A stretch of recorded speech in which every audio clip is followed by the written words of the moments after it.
રમેશભાઈ માકોડ. તમે તે ક્યાંથી આવો છો? અનુકૂળેથી આવું. આ રોડમાંથી તમે પસાર થયા, કેવો રોડ છે? બહુ ખરાબ રોડ છે. એટલે આમ શું કેવી તકલીફ કેવી પડે વાહન ચલાવવામાં? વાહન ચલાવવામાં બહુ તકલીફ પડે સાહેબ, અને ચોમાસામાં બહુ જાજી તકલીફ પડે. આની ઉપર સરકારને કંઈક નિર્ણય લેવો પડે. તમારી માંગ શું છે? અમારી માંગ એ છે કે આ રોડ સારો થાય. પહેલી વાત તો એ, કેમ કે સરકારે જે બ્રિજમાં પૈસા નાખે વ્યવસ્થિત નાખ્યા નથી, એવું અમે કહેવા માંગીએ છીએ. અને હાલતા ને ચાલતા અહીંયા પાણી હોય જ છે. ચોમાસું હોય કે ન હોય, પાણી નીકળે જ છે. રોડ આવા જ ખરાબ હોય છે. અત્યારે તમે રોડની હાલત જોઈ લો ખાલી. એટલે પાણી આ વરસાદી પાણી છે કે નીચે ભૂગર્ભ? નહીં, જમીનમાંથી પાણી આવેલું, વરસાદનું પાણી જ નથી. બરોબર છે, એટલે આનો કંઈક નિવારણ લાવો તમે.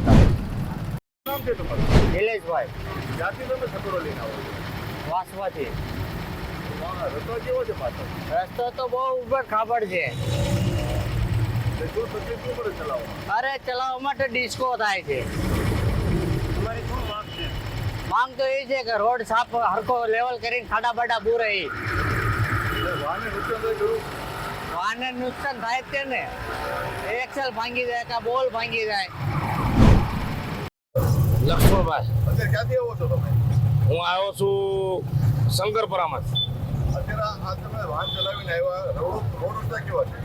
એક નંબર ખરાબ, કોકને એક્સિડન્ટ થાય એવા કરો. એટલે આડા પડી ગયા છે એનાથી વાહનને નુકસાન થાય ખરું કે? હા, નુકસાન થાય, લીડ પ્લેટફોર્મ ફાટે, આરસીસી ખોદાઈ ગયા. શું થવું જોઈએ? તાત્કાલિક રિપેરિંગ થવું જોઈએ. હા, તાત્કાલિક રિપેરિંગ કામ અહીંયા નાળાની અંદર બધું એક્સિડન્ટ થાય. આવું ક્યારથી બને છે? આ વરસાદ છે ત્યારનું.